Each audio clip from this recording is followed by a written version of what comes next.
Electrostatic का अपना 4th chapter है ये, कैपेसिटेंस वाला, ठीक है ना। So what we are going to start today, capacitance. क्या पढ़ने जा रहे हैं हम आज? कैपेसिटेंस। तो कैपेसिटेंस में बेसिकली हमने क्या पढ़ना है? It is only introduction video, introductory video होने वाली है सिर्फ कैपेसिटेंस के ऊपर। कैपेसिटेंस है क्या, क्या देख रहे हैं हम इस वीडियो में, क्या पढ़ रहे हैं हम? ये चैप्टर मतलब इतना ईजी है भाई, बच्चे बहुत ज़्यादा डरते हैं इससे, बहुत ज़्यादा कन्फ्यूज़ होते रहते हैं और बहुत ज़्यादा फिजिक्स से है उनको, बहुत ज़्यादा भयभीत होते रहते हैं फिजिक्स से। फिजिक्स का फोबिया है। पहली बात तो ये है कि फिजिक्स क्या है, आसपास की लाइफ है, अपनी आसपास की लाइफ फिजिक्स है। इससे घबराने की, डरने की 1% भी ज़रूरत नहीं है भाई, ठीक है ना। तो वही चीज़ मैं आपको इंट्रोडक्शन में क्लियर कर दूंगा ताकि आपका सारा फोबिया दूर हो जाए। तो आप देखते जाइए हम क्या पढ़ेंगे। बेसिकली कैपेसिटेंस पढ़ने जा रहे हैं, लेकिन उससे पहले आपको ये पता होना चाहिए कैपेसिटेंस किस चीज़ का देख रहे हैं हम, किस चीज़ को पढ़ेंगे। तो हमें कैपेसिटर का कैपेसिटेंस निकालना होगा। किसका? कैपेसिटर का। तो कैपेसिटर क्या है? तो बैटरी देखिए, सभी ने देखी है battery. What is battery? Battery क्या है? वैसा ही कैपेसिटर है। दिखाता हूँ मैं आपको, देखो। आज तो आप जानते हो ये क्या है अपना कैपेसिटर, हाँ देखा। और कहाँ देखा है? सभी को पता है ना, फैंस में यूज़ होता है ये, या जो अपने पंप होते हैं, मोटर जो पानी निकालती हैं उनमें यूज़ होता है ये, बहुत जगह इसका यूज़ है। अभी मैं आपको दिखाऊंगा, इस चीज़ को ब्रेक कर रखा है मैंने, तोड़ रखा है, इसको तोड़ के दिखाएंगे बाद में। पहले ये तो पता होना चाहिए कैसे काम करता है, उसके बाद मैं आपको इसको खोल के दिखाऊंगा। तोड़ तो रखा है मैंने। ये क्या है? बैटरी। ये क्या है? कैपेसिटर। तो इनका यूज़ क्या है? बच्चे बहुत ज़्यादा कन्फ्यूज़ होते हैं, डेली लाइफ की चीज़ें अपनी पता नहीं। इससे आसान कोई चैप्टर नहीं है और इससे मज़ेदार कोई चैप्टर नहीं है। देखते जाइए। तो बैटरी और कैपेसिटर में डिफरेंस क्या है? बैटरी क्या है? बैटरी एनर्जी को स्टोर करती है। हाँ, एक बात और, बच्चे बहुत ज़्यादा यूँ कन्फ्यूज रहते हैं, ये चार्ज स्टोर करने वाली चीज़ें हैं कि एनर्जी स्टोर करने वाली? तो मोस्टली बच्चों का आंसर क्या होता है बेटा? चार्ज को स्टोर करती हैं। ना ना ना ना ना ना ना ना, नहीं नहीं नहीं, चार्ज को स्टोर नहीं करती हैं। चार्ज तो एक मीडियम है, माध्यम है, उस माध्यम से किसको स्टोर करते हैं? एनर्जी को। दोनों ही एनर्जी स्टोर हाउसेज हैं भाई, इसमें भी एनर्जी स्टोर करते हैं। कहीं पे भी रट लो, लिख लो, कुछ भी करवा लो आप, लेकिन आपको यूँ पता होना चाहिए चार्ज की फॉर्म में हम किसको स्टोर कर रहे हैं? एनर्जी को। भाई आप जैसे आप देखो, एक स्प्रिंग है आपके पास, एक स्प्रिंग है, ठीक है ना। अब अगर स्प्रिंग को दबाओगे, आपने क्या किया? Force into displacement, work done किया आपने। तो आपका काम यहाँ इस पॉइंट में किस में स्टोर हो गया? In the form of potential energy. तो स्प्रिंग तो बेटा एक मीडियम है, माध्यम है। एक्चुअल में आपने क्या किया? स्प्रिंग को दबा करके आपने इसमें क्या स्टोर कर दी? एनर्जी। आया कि नहीं समझ में? तो हम चार्ज जब भर रहे हैं कैपेसिटर में, चार्ज ऐसे दबा रहे हैं, हम नहीं दबा सकते, बाद में देखेंगे कौन दबाएगा। चार्ज को दबा दबा के भर रहे हैं, चाहे बैटरी में चाहे कैपेसिटर में। तो चार्ज को दबाना यानी कि चार्ज एक मीडियम है स्प्रिंग के जैसा, और क्या स्टोर हो जाती है? एनर्जी। बहुत ज़्यादा बच्चे कंफ्यूज रहते हैं, क्या है बैटरी और कैपेसिटर में अंतर क्या है? तो यही सबसे बड़ा अंतर है भाई, दोनों एनर्जी के स्टोर हाउसेज हैं। और क्या है? अभी जो मैंने आपको कैपेसिटर दिखाया था, ये कैपेसिटर इन्वेंट कैसे हुआ, इसकी ज़रूरत ही क्यों पड़ी अपने को, इसकी ज़रूरत ही क्यों पड़ी? ये क्या शुरू से ही ऐसा था कि आज तो देखो अब छोटा सा है ना? हाँ, बहुत छोटा है ये। पहले वाला भी दिखाऊंगा आपको, पहले कौन सा कैपेसिटर बना, कैसे बना। तो भाई प्रॉब्लम कहाँ थी? कैपेसिटर का इन्वेंशन कैसे हुआ? जो स्टैटिक चार्ज है ना अपना, उसके साथ प्रॉब्लम है। जब आप चार्ज को लाते हो, किसी ऑब्जेक्ट के ऊपर आप चार्ज लेके आए, क्या समझ में नहीं आया? देखो मैं इसको रब करता हूँ, चाहे बालों के साथ रब करो, चाहे किसी दूसरी चीज़ के साथ, जब हम रब करते हैं तो इसके ऊपर चार्ज आ जाता है।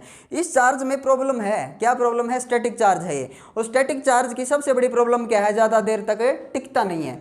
तो इसको टिकाने के लिए एक डिवाइस चाहिए थी अपने को। देखो पुराने टाइम से ये खेल हम खेलते आ रहे हैं, लेकिन पता किसी को नहीं था क्या हो रहा है। लोग क्या मानते थे? जब दो चीज़ों को रब करते हो तो कुछ इलेक्ट्रिक फ्लूइड है जो ट्रांसफर हो जाता है, लोगों का ऐसा मानना था। लेकिन आज हमारे को पता है कौन ट्रांसफर होते हैं? इलेक्ट्रॉन्स। और इलेक्ट्रॉन्स का ट्रांसफर होने के कारण जिसके इलेक्ट्रॉन्स निकले, इसके ऊपर कौन सा चार्ज आ गया? इलेक्ट्रॉन जिसके निकल गए उसके ऊपर पॉजिटिव, जिसमें इलेक्ट्रॉन्स गेन कर लिए उसके ऊपर नेगेटिव।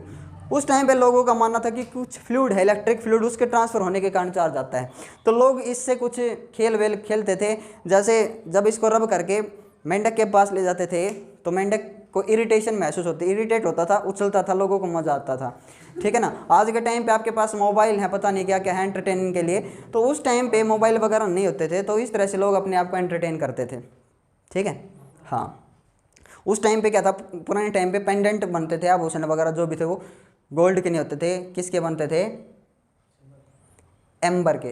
पुराने टाइम पे जो ऑर्नामेंट्स बनते थे वो एम्बर के बनते थे, एम्बर दिखाऊंगा मैं आपको। तो एम्बर के ऑर्नामेंट्स बनते थे, और एम्बर को जब किसी चीज़ के साथ रब करते थे उसके पास एक विशेषता आ जाती थी, वो छोटी छोटी चीज़ों को अट्रैक्ट करना स्टार्ट कर देता था, लोगों के लिए एक मनोरंजन का साधन था। लेकिन इसमें प्रॉब्लम क्या थी, प्रॉब्लम ये थी कि ये इस प्रकार से लाया गया चार्ज ज़्यादा देर तक टिकता नहीं था। तो उस चार्ज को टिकाने के लिए इस चीज़ का इन्वेंशन हुआ, कैपेसिटर का। और देखो आज हर तरह की इलेक्ट्रिकल डिवाइसेस में, हर तरह के गैजेट्स में ये यूज़ होता है, समझ में गया। अब कैपेसिटर कहाँ कहाँ यूज़ होता है सारी चीज़ें बताऊंगा इस वीडियो में, टेंशन मत लो। अब देखो बैटरी और कैपेसिटर में डिफरेंस क्या है, सिमिलरिटी तो आगे समझ में, दोनों क्या क्रिएट कर सकते हैं, पोटेंशियल डिफरेंस जनरेट कर सकते हैं किसी भी इलेक्ट्रिकल सर्किट में। इसमें भी पॉजिटिव नेगेटिव होता है बैटरी में, और इसमें भी पॉजिटिव नेगेटिव होता है। आगे होगा समझ में, क्या नहीं आएगा। देखो ये जो दो वायर आप देख रहे हो ना, एक वायर पॉजिटिव और एक क्या है, नेगेटिव, बस यही चीज़ समझाने जा रहा हूँ मैं आपको। दोनों पोटेंशियल डिफरेंस जनरेट करेंगे, एनर्जी को रिलीज करेंगे। जब रिलीज करेंगी ना तो वो एक अलग तरीका होगा दोनों का। सिमिलरिटी मैंने आपको बता दी। डिसिमिलरिटी क्या है, मतलब इनमें अंतर क्या है, अंतर ये है कि जब ये एनर्जी को रिलीज करेगी ना बैटरी, जब बैटरी एनर्जी को रिलीज करेगी तो पूरे सर्किट में कांस्टेंट सप्लाई करती रहेगी जब तक इसकी सारी एनर्जी खत्म नहीं हो जाती। फॉर एग्जांपल मान लीजिए ये एक टैंक है, मान लो, है ना, ये एक टैंक है, और यहाँ पे आप इतना पानी भर रखा है, और यहाँ एक टैप लगा दिया, नल, ठीक है। तो नल को आपने ओपन किया तो कांस्टेंट वाटर फ्लो चालू रहेगा जब तक टंकी का पानी ख़त्म नहीं हो जाता, है ना। हाँ, अगर बैटरी को समझना है तो आप इस चीज़ को समझ सकते हो, बैटरी कांस्टेंट करंट सप्लाई करती रहेगी जब तक इसकी पूरी एनर्जी खत्म नहीं होती, कांस्टेंट पोटेंशियल डिफरेंस प्रोवाइड करती रहेगी। अब इसमें समझ में आ गया, इसमें क्या है, कैपेसिटर क्या है। अगर आप इसकी एक दीवार को एकदम से गिरा दो, देखो ध्यान से, एक दीवार को हटा दो तो क्या होगा, कुछ समझ में आया, सारा का सारा पानी एक झटके से एकदम से सारा रिलीज होगा, और पानी पानी एकदम से। तो कैपेसिटर की वर्किंग कैसी है, ऐसी ही, एकदम से सारा की सारी एनर्जी, जितनी एनर्जी इसके अंदर स्टोर होगी कैपेसिटर के अंदर, एकदम से sudden flow of energy, sudden flow, complete energy बोलना चाहिए मेरे को, कौन सी एनर्जी, कंप्लीट, टोटल, सारी की सारी एनर्जी एकदम से रिलीज कर देगा कैपेसिटर। इसको डिस्चार्ज भी करेंगे हम, टेंशन मत लो। कैपेसिटर को भाई, कैपेसिटर एनर्जी कैपेसिटर के अंदर आएगी कैसे, कैसे स्टोर होगी, तो चार्ज करेंगे, फिर उसकी उल्टी प्रोसेस क्या होगी, डिस्चार्जिंग ऑफ कैपेसिटर। चीज़ आई समझ में। तो ये सडन फ्लो होता है, कंप्लीट ऐसे, तो ये कैपेसिटर है। दोनों का वर्किंग डिफरेंट है, दोनों एनर्जी को स्टोर करती हैं चार्ज की फॉर्म में, और किसको स्टोर करती हैं, हाँ, पोटेंशियल डिफरेंस स्टोर नहीं करती हैं, क्रिएट करती हैं, ठीक है। अब कंटिन्यूस सप्लाई करेगी, ये क्या करेगी, एकदम से। अब कैपेसिटर हमारे हर जगह यूज़ होते हैं, अभी आप कहोगे कहाँ यूज़ होते हैं, आपने जो वीडियोग्राफर देखे हैं, जो विवाह शादी पार्टियों में जो फोटोग्राफर आते हैं अपने, वो फ़ोटो क्लिक करते हैं कैमरा के ऊपर, आपने फ्लैश देखा है, फ्लैश एकदम से फ्लैश मारता है ऐसे, बहुत कम समय में एकदम से सारी एनर्जी रिलीज कर देता है। यही कैपेसिटर का काम होता है। हमारे जो भी कैमराज हैं, चाहे मोबाइल का कैमरा है उसमें फ्लैश आप देख रहे हो, जो फ्लैश है वो किसके थ्रू काम करता है, कैपेसिटर एकदम से सारी एनर्जी रिलीज कर देगा और ऐसे फ्लैश लगेगा, ठीक है ना। अब कैपेसिटर एकदम से फिर से रिलीज नहीं कर सकता, फिर उसको चार्ज होना पड़ेगा, तो उसमें कुछ गैप रहता है, टाइमिंग का लैप रहता है ना, 1-2 सेकंड के बाद फिर से फ्लैश मार सकते हो आप। ऐसे नहीं लगातार 3 फ्लैश मार दिए, 4 मार दिए आपने, ऐसा कभी नहीं होगा, समझ में आएगा, क्योंकि इसको चार्ज होने में फिर से टाइम लगेगा, फिर से फ्लैश मारेगा, ये है काम इसका। कुछ आया समझ में। हाँ, ये है कैपेसिटर की वर्किंग, हर जगह यूज़ होता है भाई कैपेसिटर। मोबाइल्स की मैंने बता दिया, मोबाइल्स में कैपेसिटर यूज़ होता है, हमारे फैंस में कैपेसिटर यूज़ होता है, फैंस में या पंप्स में, मोटर्स में जो कैपेसिटर यूज़ होता है वो थोड़े से बड़े हैं, और जो मोबाइल्स में या इलेक्ट्रिकल डिवाइसेस में जो यूज़ होते हैं वो मैं स्क्रीन पे दिखा दूंगा आपको, वो देख सकते हो, ऐसे कैपेसिटर्स यूज़ होते हैं। चीज़ें समझ में। हाँ, ये बड़ा है। अब इसकी कैपेसिटी भी दिखाऊँगा मैं आपको नेक्स्ट वीडियो में, क्या लिख रखा है इसके ऊपर क्या नहीं, सारी चीज़ें दिखाएंगे आपको। अब ये इन्वेंट कैसे हुआ, मैंने बताया प्रॉब्लम क्या थी, प्रॉब्लम थी स्टैटिक चार्ज। स्टैटिक चार्ज को टिकाना क्या था, मुश्किल। तो बात है कब की, सन 1746 या 45, नवंबर 1745 या 46, बस इससे ज़्यादा डेट नहीं है, समझ गए। वहाँ पे ये प्रॉब्लम जब फेस की तो नीदरलैंड में एक फिजिसिस्ट बोलूँगा मैं, मैथमेटिक्स भी थे और फिजिसिस्ट भी थे, पीटर वान मेसनबर्ग, ठीक है ना। तो मेसनबर्ग के केस में क्या हुआ, इन्होंने कैपेसिटर बनाने की ट्राई की, कैपेसिटर बनाने के लिए कोशिश किया। तो लोग ये मानते थे कि कुछ इलेक्ट्रिकल फ्लूइड ट्रांसफ़र होता है। क्या ट्रांसफ़र होता है? कुछ इलेक्ट्रिकल फ्लूइड ट्रांसफ़र होता है। तो फ्लूइड उसने सोचा अच्छा ठीक है मैं कैपेसिटर बना के देखता हूँ। भाई कैपेसिटर तो नाम अभी है, पहले कुछ और नाम था, और क्या नाम था वो मैंने लिख दिया है, लेडन जार, ठीक है। कैपेसिटर तो मैंने वैसे लगा दिया आगे। तो इसने क्या किया, इसने एक आइडिया लगाया कि इसको टिका करके देखो, कुछ फ्लूइड ट्रांसफ़र होता है। इसने कहा ठीक है फ्लूइड ट्रांसफ़र करेंगे, उसको टिकाएंगे, ठीक है। तो इसने क्या किया, फ्लूइड भरा, पानी भरा, कुछ 1% यहाँ पे दिख रहा है। इसके पास क्या था, ग्लास जार था, बड़ा जार, और मेरे पास क्या है, कांच का ग्लास छोटा। अभी बीच में क्या रखा है, एक कंडक्टर रखा। अभी ये कंडक्टर है, ठीक है ना। ये क्या है, ये ध्यान से देखो, ये क्या है, ग्लास, इंसुलेटर, ठीक है। इसने एक इंसुलेटर के ऊपर ऐसे टिकाया और इसको स्टैटिक चार्ज दे दिया, ठीक है। जब आप गूगल पर सर्च करोगे ना, हिस्ट्री ऑफ लेडन जार, सारी चीज़ें मिल जाएंगी आपको, ठीक है ना। तो ऐसे उसने यहाँ पे स्टैटिक चार्ज का जनरेटर जो है वो अटैच कर दिया। चीज़ें समझ में, यहाँ जनरेटर अटैच कर दिया जो चार्ज देता रहा कंटिन्यूसली इसको। फिर उसने देखा अच्छा कुछ चार्ज स्टोर हुआ होगा, लेकिन उसको निराशा हाथ लगी, कोई चार्ज स्टोर नहीं हुआ इसके अंदर। फिर उसने क्या किया, ऐसे इसको हाथ में पकड़ा और स्टैटिक चार्ज जनरेटर से ये जुड़ा हुआ था कंडक्टर। अभी उसने सोचा क्या बता चार्ज स्टोर हुआ है कि नहीं। अभी उसने गलती से ऐसे टच कर दिया, इतना भयंकर इलेक्ट्रिक शॉक उसको लगा कि बस मर ही गया था। समझ में आएगा। अरे बहुत सारे साइंटिस्ट जो हैं अपने एक्सपेरिमेंट के कारण अपनी गलती से ही मारे गए। हाँ, तो ये भी मर जाता, बस बच ही गया, और मर जाता तो फिर आविष्कार भी नहीं होता। तो उसको समझ में आया कि मैंने कैसे भी जाने अनजाने में क्या बना दिया है, कैपेसिटर। कैसे कैपेसिटर कैसे बना, समझ में है कुछ। जब यहाँ पे ऐसे इंसुलेटर के ऊपर टिका रखा था, जब तो इसमें चार्ज स्टोर नहीं हुआ था, और जब इसको हाथ में पकड़ लिया तो ऐसा क्या हो गया, उसको समझ में आ गया।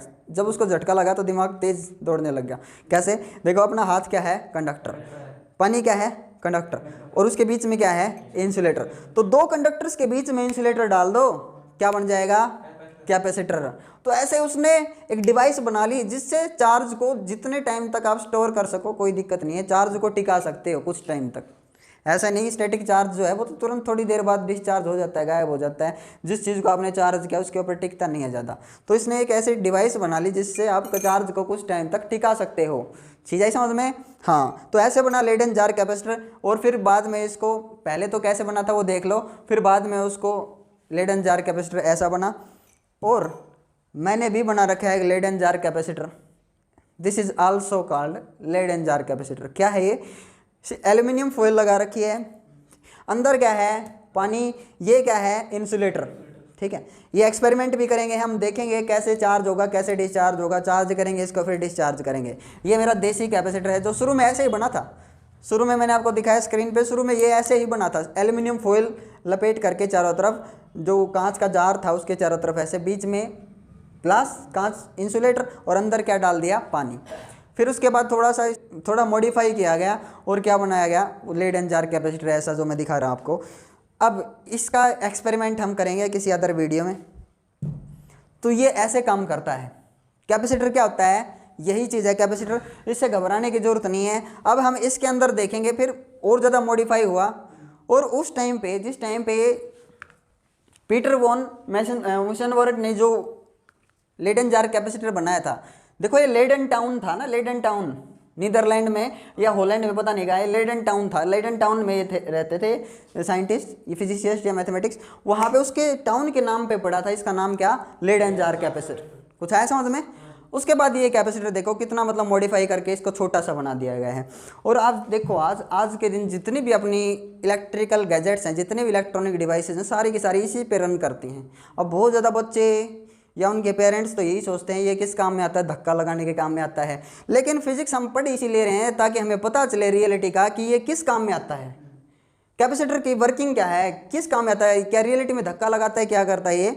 तो हम नेक्स्ट वीडियोज़ में आपको दिखा देंगे क्या काम करता है ये। Thank you for watching this video.